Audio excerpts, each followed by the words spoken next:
We really have seen a lot of budget bezel-less smartphones recently, almost too many, but the Bluboo S1 over here does a few things differently and is quite an interesting prospect.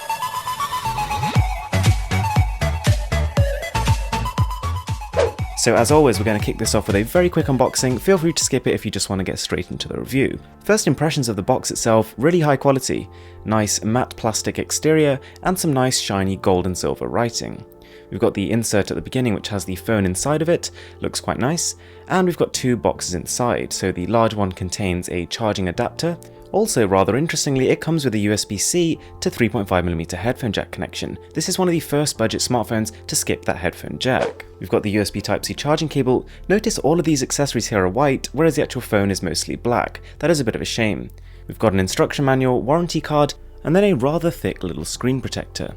Now this is what the company calls their anti-Blu-ray screen guard. It does look and feel a little bit plasticky, but it is actually glass. The case that comes with it is fairly nice. It's a pretty standard silicone case with a grippy interior. So the smartphone. The first thing that you're probably going to notice is, wow, this is one shiny exterior. This thing reflects light unlike any smartphone I think I've ever seen before. And that's both a good and a bad thing. To be honest, when it's completely clean, I'd say it looks really premium. The only unusual thing here is that you can see the sides are also made of plastic. Unlike most phones with plastic exteriors, at least the sides have a metal trim, but that is completely not the case here. Whilst it does have some nice highlights like the blue tinted camera, overall, because of these sides, it does feel a little bit like a toy.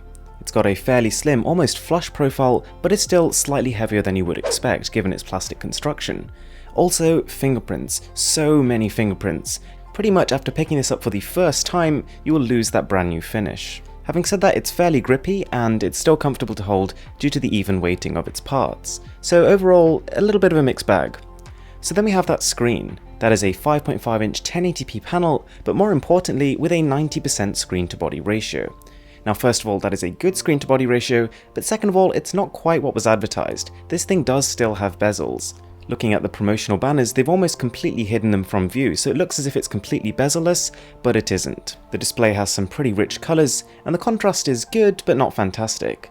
As you can see when it's lit up, compared to the actually black body of the phone, the dark parts of the dark wallpaper don't look completely black. Unfortunately, the camera here is a bit of a nightmare. It's one of the real sticking points with this smartphone.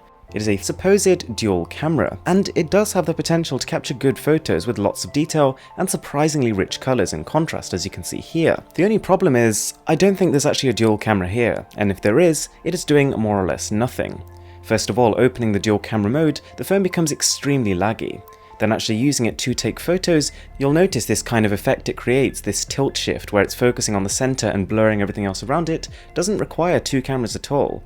It looks artificial, doesn't work very well, not too impressed. And you can sort of tell, looking at the two camera modules, take a look at the one on the right compared to the one on the left. Another thing I notice is that whenever you've got intense backlighting, no matter what angle you take the shot from, the phone just cannot seem to cope with it. Low light wasn't exactly terrible, but really wasn't that fantastic either. There's a fair bit of noise and the shutter time becomes rather slow. Internally, we've got the Helio P25 and 4GB of RAM.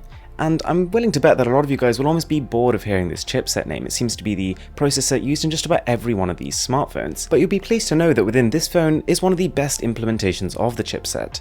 As much as I hate that UI, it really is fast. The screen is extremely smooth and responsive, and the touch interface literally glides under your fingertips. It's a shame the Wi-Fi antennas can't hold up. In places where other budget phones would be getting signal, this one seemed to not work. And also, a couple of the games I tried seemed to be stuck on infinite loading loops. It scores a fairly middling 53,000 on Antutu, but that's not to say it's a terrible phone for casual games. For a lot of simulation, arcade, even racing games, this phone has no problem whatsoever playing them. Frame rates, just like in the UI, during gameplay are really rather good. Now, you might not believe it by looking at that terrible icon pack, but this is actually more or less stock Android 7.0. As soon as you enter the settings, you can see they've more or less altered nothing apart from the home screen, which is a good thing.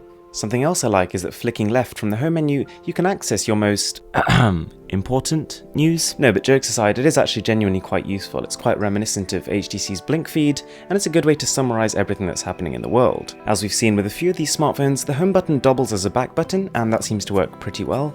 And also as a fingerprint scanner, again, it's very quick, so no problems there. Unfortunately, close to the home button is a bit less of an impressive feat. The speaker.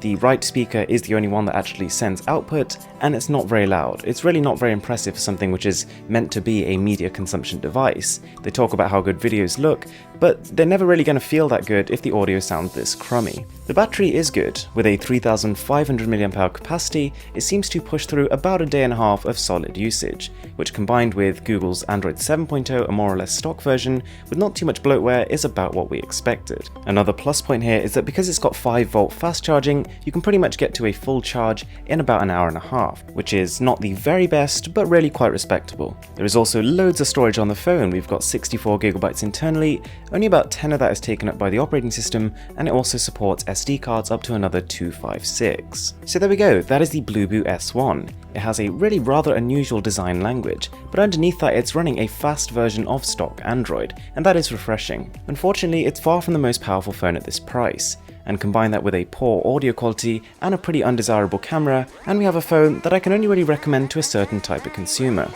Thanks a lot for watching, guys. I really hope you enjoyed the video. I'm Mr. Who's the Boss, and I'm signing out.